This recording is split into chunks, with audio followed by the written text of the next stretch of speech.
Viewers all over the world, my name is Ogbuefi Ezeana, ugochitubelu na Oraifite. I'm an ancient high priest. Abụ m onye isi nchụaja na ugochitubelu na temple. Onye na-agba afa miri emi dokwazi ọlụ mmụọ dị iche iche. Abụkwazi m onye isi nchụaja na ọdịnala Restoration Evangelical Mission, bụrụ onye mgbasa ozi ọdịnala Igbo. Ụbọchị taa n'oge awa nke isiokwu anyị ji wee bịa bụ Igbo spirituality altars. Abịara nka nkọwalụ gị na spirituality is one all over the universe. Maka na mmụọ bụ mmụọ, Chukwu bụ mmụọ. Ndị ọdịnala Igbo bụ ndị na-agọ mmụọ.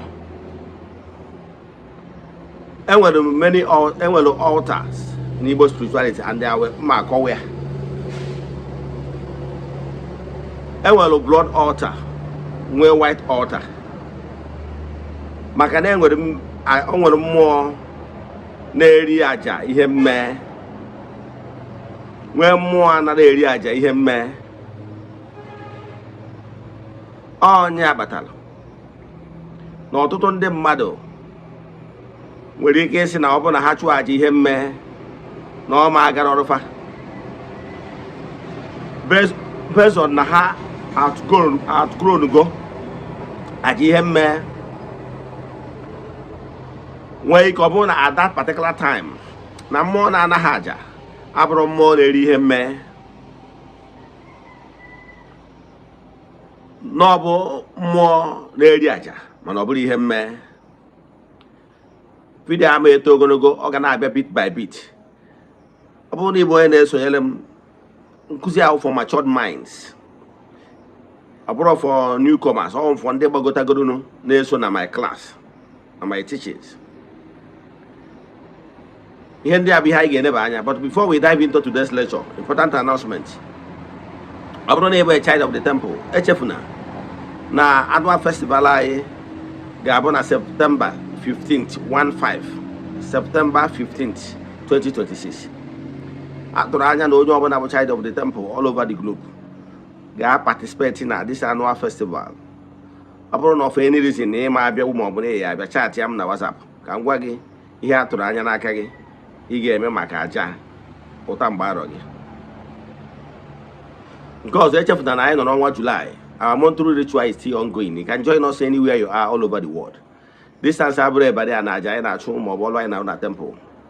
N'isi ụtụtụ ejegori m jee chụọ aja, gaa ọfọ kwubi okwu n'isi ndị na-esonyela anyị all over the world, the friends of the temple, children of the temple, members of the Restoration Evangelical Mission and consecrated group. Etu aka anyị ga-esi chụgodo ya bụ aja ụbọchị ikpeazụ nke ọnwa. Anyị ga-achụkwa ya bụ aja wee kpokọta ya bụ aja. So ndị sonye na ya bụ aja ga-enweta ihe onyonyo nchịkọta ha. As you all know, we started this group ritual over 4 years now. We have massive testimonies. But as you all know, we don't share it on social media. You know why? Although necessary, you know why we're here. But I can tell you that you never know where I am. Ọ bụrụ na o nwere ajụjụ nwere na nkụzi ma ọ bụ na ịchọ ka agbara gị afa miri emi, ma ọ bụ na o nwere ajụjụ ọbụla, chat ya m na WhatsApp. My WhatsApp number dị na screen gị, 08057837672. Now let's proceed. In ugochitubelu na temple, eke esi wee malụ, anyị nwere two altars. Igbo ugochitubelu na temple. Anyị nwere blood altar, anyị nwere white altar. Yes. Ihe na-achọ ka nkọwalụ gị bụ na mmụọ na-eri aja nwere ndị na-eri ihe mme, nwee ndị na-eri ihe mme. Etu a ka ọ dị from time immemorial. All the spiritual entities na-arụ ọrụ n'ụdị dị iche iche, nke eji eme nke ka eji eme nke, maka ihe ndị na-eri ka ndị na-asọ. All the entities of powers, elemental beings and mystics, and beings from many kingdoms and realms, the animistic beings, the beings from the primordial queens, eze nwanyị nke eluigwe n'ụwa. Enwere beings from the luminous height, enwere beings from the light region, enwere entities of powers. Etu a ka esi kọọlụ ha eke. Yes, ihe ndị na-eri ka ndị na-asọ. And ndị ọbụla na-arụ ọrụ ha n'ụwa ha. You must always put the right peg in the right hole. O nwere ike ihe ụmụ mmụọ na-anaghị bụ mmụọ na-eri aja. Aja saraka. Aja abụrụ aja ihe mme. Ije na-achụ aja ihe mme. You got it wrong. Aja ahụ amaga. Maka na ọ bụrụ asị wota aka iwota ụkwụ. Mana ọtụtụ n'ime ndị mmadụ adịbụ matured to this spiritual higher vibration. Mana ọtụtụ ndị na-eso nghọtara ya nke ọma. O nwere aja anyị na-achụ na temple for ndị niile na-esoyela anyị, whether you know it or you not know it. We watch their back. It's normal process in the temple. Now, ka nkọwala gị ihe ka iwe ghọta ya. Agwa na nkụzi ama eto ogologo kama ọ ya abịa in parts.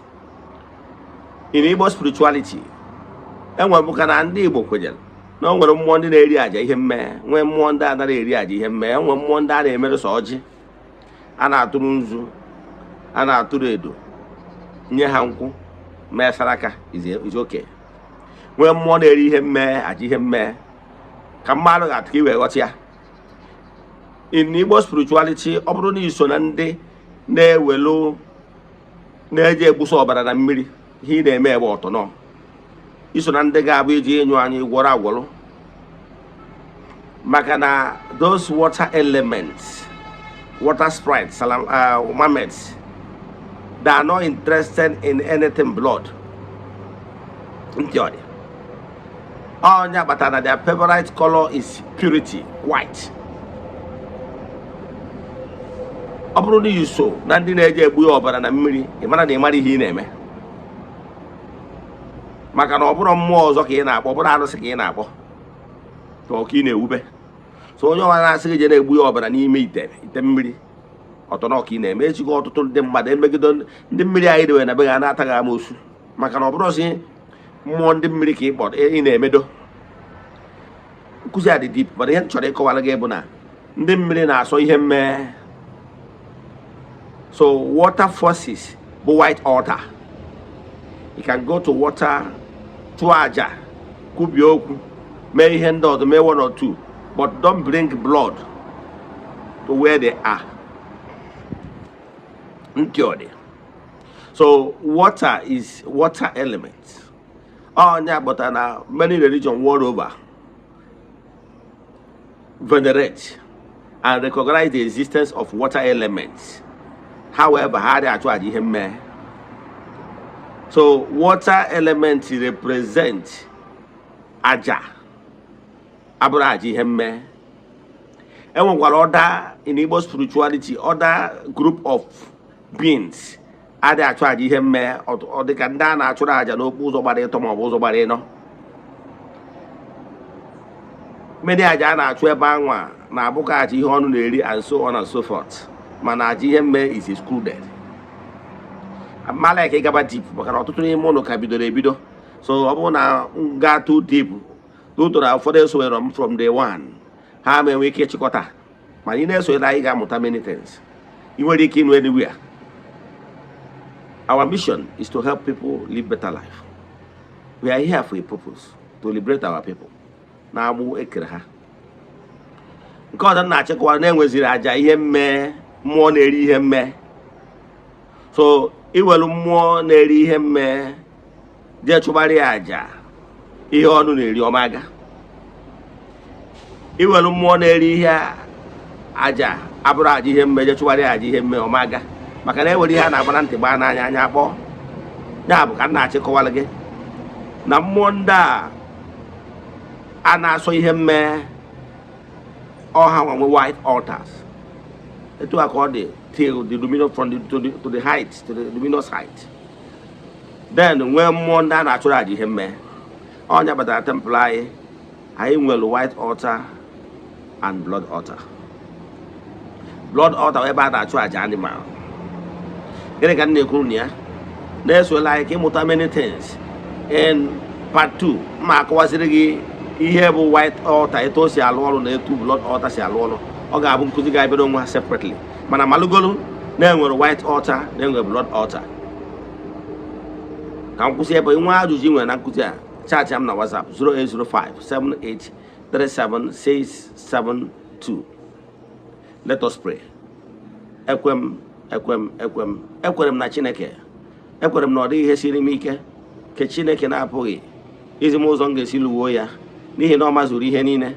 Obi m siri ike na Chineke emeworo m ya. Ya gazie. May the blessings of Chukwu be with you all. May you be protected, may you be blessed, now and forevermore. Ya gazie. Udo dịrị unu.